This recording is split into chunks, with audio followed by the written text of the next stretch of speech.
und sagen, der Verfall aller Zeit. So, völlig ruhig nun wird er wieder sein Hemd aufknöpfen und seinen Weg gehen. Was die Frau in Schwarz betrifft, so weiß ich nicht, ob sie schließlich das Haus verlassen hat. Das Mondlicht strahlt wieder und in den Ecken des Zimmers werden Schatten einer unbändigen Reue zusammengepresst, die fast Zorn ist, nicht so sehr auf das Leben als über die sinnlose Beichte. Wer denn? Das Radio spielt weiter.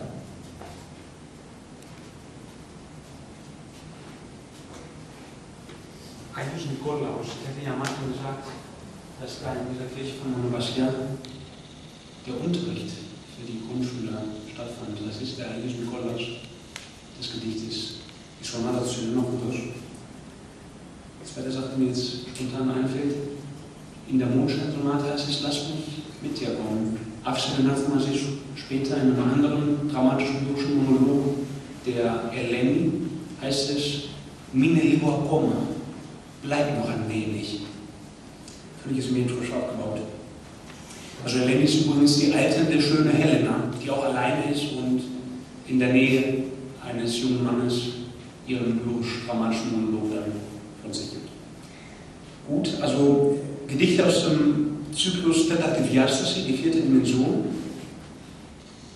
Ich würde hier sehr gerne ganz kurz Louis Aragon ins Spiel bringen. Bei dieser lyrisch-dramatischen Monolog, Mondscheinsonate, die Sonate zu den Noctus, veranlasste Louis Aragon zu folgender Äußerung. Also es ist der französische Surrealist Louis Aragon. Man hatte mir aus dem Griechischen übersetzte Verse gebracht, von einem Dichter, der mir ganz unbekannt war.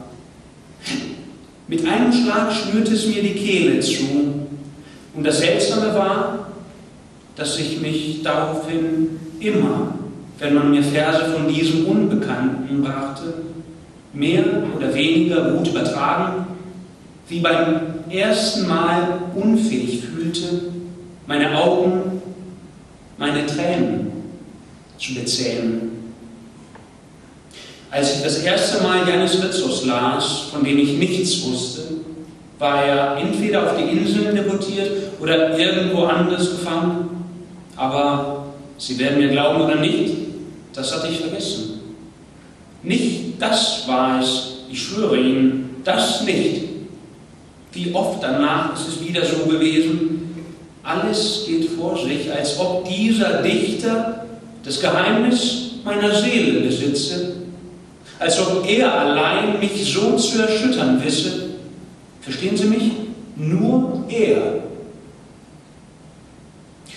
Ich wusste zunächst nicht von ihm, dass er der größte lebende Dichter dieser unserer Zeit ist. Ich schwöre, dass ich es nicht wusste.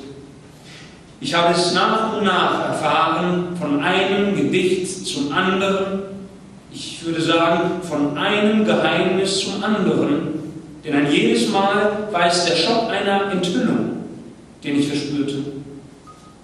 Die Enthüllung eines Menschen und eines Landes. Die Tiefen eines Menschen und die Tiefe eines Landes.